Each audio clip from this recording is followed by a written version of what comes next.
Assalamualaikum warahmatullahi wabarakatuh. Saya Vina Septiani, kelas B jurusan Teknik Sipil Universitas Riau akan menjelaskan tentang studi kasus kegagalan struktur gedung. Dengan dikeluarkannya Undang-Undang Republik Indonesia Nomor 18 Tahun 1999 tentang Jasa Konstruksi dan Peraturan Pelaksanaan Undang-Undang Jasa Konstruksi, Peraturan Pemerintah Nomor 29 Tahun 2000. Maka timbul berbagai komentar dari berbagai asosiasi profesi, terutama perihal definisi dari kegagalan bangunan serta penerapan dari undang-undang tersebut. Dampak ini melanda pengguna jasa konstruksi dari pihak asuransi, karena definisi yang ditentukan dalam undang-undang tersebut spektrumnya sangat luas, sehingga sulit untuk dipahami. Selanjutnya yaitu penyebab kegagalan. Nah, untuk penyebab kegagalan dibagi menjadi dua klasifikasi, yaitu pertama predictable dan kedua yaitu unpredictable. Selanjutnya yaitu jenis kegagalan. Nah, untuk jenis kegagalan dibagi menjadi tiga klasifikasi, yaitu pertama construction failures, yang kedua service failures, yang ketiga maintenance failures. Selanjutnya yaitu tujuan investigasi dan analisis kegagalan struktur bangunan. Dibagi menjadi dua bagian. Yang pertama yaitu mengidentifikasi kegagalan struktur, dan yang kedua yaitu pengukuran dimensi. Nah, untuk tujuan dari investigasi dan analisis kegagalan struktur bangunan yaitu mengidentifikasi kegagalan struktur dibagi menjadi 4 bagian. Yang pertama, pengamatan visual dilakukan pada tahap awal dari seluruh rangkaian kegiatan di lapangan. Yang kedua yaitu gambaran secara umum tentang tingkat kerusakan, dan yang ketiga yaitu kategori kerusakan, baik itu kerusakan berat, kerusakan sedang, kerusakan ringan, dan yang keempat yaitu kerusakan beton secara visual dapat berupa retak-retak halus, retak besar, meletusnya beton di titik-titik tertentu, perubahan warna elemen maupun pengelupasan beton. Untuk tujuan dari investigasi dan analisis kegagalan struktur bangunan yaitu pengukuran dimensi juga dibagi menjadi 3 bagian, yaitu pertama, mengukur dan memeriksa dimensi elemen-elemen struktur yaitu kolom, balok, plat, lantai termasuk jarak kolom dan tinggi lantai. Yang kedua yaitu pengukuran dilakukan pada setiap lantai, dan yang ketiga itu hasil pengukuran bersifat merupakan bahan masukan untuk analisis ulang struktur pasca kegagalan.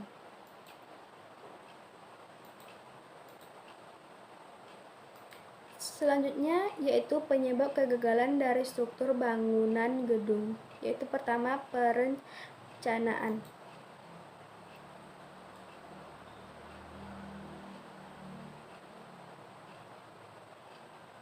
Pada waktu perencanaan struktur ini harus memperhitungkan mutu beton dan mutu baja yang digunakan, agar di kemudian hari tidak terjadi permasalahan struktur karena dapat berakibatkan pada keamanan dan fungsi dari bangunan tersebut.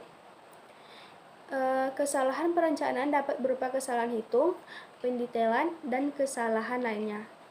Untuk kesalahan hitung ya bisa berupa sistematika yang salah, pembebanan kombinasi, dan lanjutan yang terlalu besar. Sedangkan kesalahan pendetailan pertama itu kekurangan tulangan, selanjutnya itu tulangan terlalu rapat, persyaratan selimut tidak terpenuhi, toleransi pendetailan tidak terpenuhi, pendetailan tidak jelas, sulit bahkan tidak mungkin dilaksanakan. Sedangkan kesalahan lainnya baik itu berupa serangan fisik atau kimia yang tidak diperkirakan, investigasi tanah yang minim akibat deformasi struktur yang tidak diperkirakan, dan perencanaan pun harus memperhatikan daerah beton yang akan terkena air. Yang kedua itu pelaksanaan konstruksi. Pelaksanaan konstruksi sangat menentukan dalam keberhasilan suatu proyek bangunan fisik, walaupun perencanaannya telah sesuai dengan standar dan melalui proses perhitungan yang tepat. Kesalahan pelaksanaan dapat berupa bahan dan komposisinya, acuan, pengerjaan, dan perawatan pasca. Yang ketiga yaitu kesalahan penggunaan. Saat bangunan mulai beroperasi, dapat terjadi kesalahan dalam penggunaan yang disebabkan antara lain karena bangunan dibebani pengaruh yang dalam tahap perencanaannya tidak diperhitungkan. Terlanjut yaitu selanjutnya yaitu kegagalan bangunan. Nah, untuk kegagalan bangunan dibagi menjadi 4 penyebab. Penyebab pertama yaitu penyebab kegagalan perencana umumnya disebabkan oleh pertama yaitu tidak mengikuti TOR, terjadi penyimpangan dari prosedur baku, manual atau peraturan yang berlaku. Yang ketiga yaitu terjadi kesalahan dalam penulisan spesifik teknis. Yang keempat yaitu kesalahan atau kurang profesionalnya perencana dalam menafsirkan data perencanaan dan dalam menghitung kekuatan rencana suatu komponen konstruksi. Yang kelima yaitu perencanaan dilakukan tanpa dukungan data penunjang perencanaan yang cukup dan akurat. Yang keenam terjadi kesalahan dalam pengambilan asumsi besaran rencana, misalnya beban rencana dalam perencanaan. Yang ketujuh yaitu terjadi kesalahan perhitungan aritmatik, dan yang terakhir yaitu kesalahan gambar rencana. Selanjutnya itu penyebab kegagalan pengawas umumnya disebabkan oleh yang pertama yaitu tidak melakukan prosedur pengawasan dengan benar. Yang kedua yaitu tidak mengikuti TOR. Yang ketiga yaitu menyetujui proposal tahapan pembangunan yang tidak sesuai dengan spesifikasi. Yang keempat yaitu menyetujui proposal tahapan pembangunan yang tidak didukung oleh metode konstruksi yang benar. Dan yang terakhir yaitu menyetujui gambaran rencana kerja yang tidak didukung perhitungan teknis. Seperti itu. Nah, yang penyebab kegagalan pelaksanaan umumnya disebabkan oleh yang pertama yaitu tidak mengikuti spesifikasi sesuai kontrak, salah mengartikan spesifikasi, tidak melaksanakan pengujian mutu dengan benar, tidak menggunakan material yang benar, salah membuat metode kerja, salah membuat gambar kerja, pemalsuan data profesi, merekomendasikan penggunaan peralatan yang salah. Penyebab kegagalan penggunaan bangunan umumnya disebabkan oleh yaitu pertama penggunaan bangunan yang melebihi kapasitas rencana, penggunaan bangunan di luar dari peruntukan rencana, penggunaan bangunan yang tidak didukung dengan program pemilihan yang sudah ditetapkan, dan yang terakhir itu penggunaan bangunan yang sudah habis umur rencananya. Nah, untuk kegagalan bangunan yang pertama yaitu geoteknik.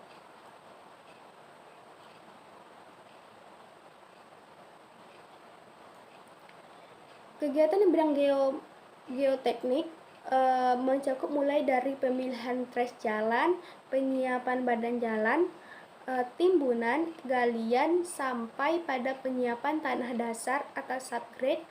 Nah, dengan demikian kegagalan di bidang ini dapat berupa longsoran badan jalan, longsoran lereng timbunan, longsoran tebing galian, penurunan atau kegagalan daya dukung tanah dasar, dan sebagainya. Yang kedua yaitu geometrik.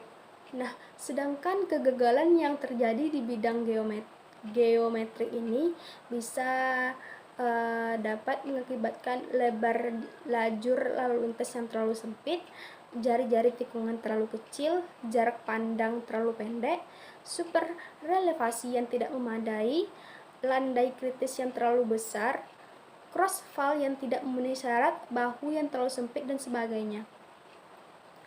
Yang ketiga yaitu perkerasan. Sedangkan pada di bidang perkerasan, kegagalan dapat terjadi baik itu berupa stripping, differential settlement, cracks, routing, dan sebagainya. Yang kelima yaitu kegagalan bangunan bawah atau juga disebut dengan pondasi. Nah, untuk kegagalan pondasi dibagi sesuai dengan jenis pondasi. Nah, jenis pondasi ini bisa dibagi menjadi 3, yaitu pertama pondasi langsung, yang kedua pondasi sumuran, yang ketiga itu pondasi tiang pancang beton atau baja. Kegagalan yang terjadi pada pondasi langsung yaitu amblas, miring, dan puntir. Nah, untuk pondasi sumuran kegagalannya bisa dikatakan sama dengan pondasi langsung. Sedangkan pondasi tiang pancang beton atau baja kegagalannya dapat terjadi amblas dan patah. Terakhir yaitu bangunan atas.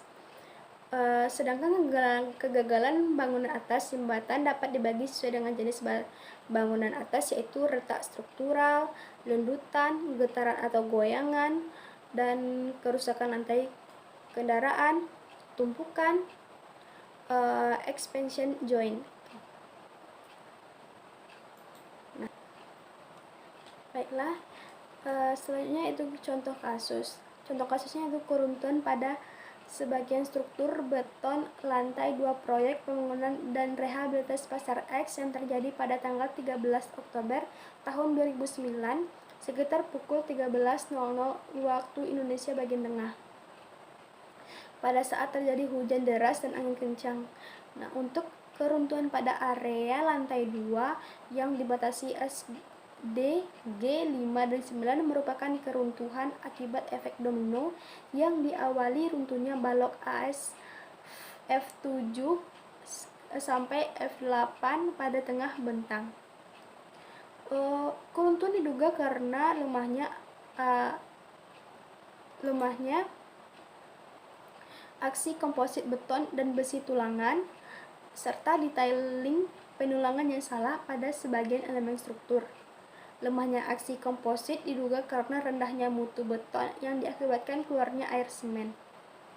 Rencana tindakan yang harus segera dilakukan adalah pekerjaan perkuat sementara, pekerjaan pembongkaran dan pembersihan, pekerjaan perkuatan struktur yang terkena efek keruntuhan, pekerjaan ulang atau rework struktur yang mengalami keruntuhan, dan pekerjaan perbaikan dan perkuatan pada beberapa elemen struktur beton yang tidak memenuhi persyaratan. Nah, bisa kita lihat sketsa dugaan urutan keruntuhan. Nah, pada sketsa ini kita bisa melihat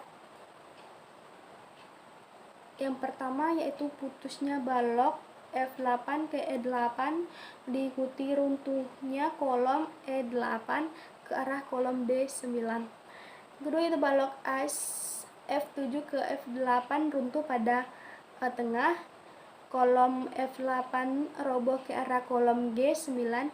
Nah, yang terakhir itu robohnya kolom F8 menyebabkan balok F8 ke E8 putus.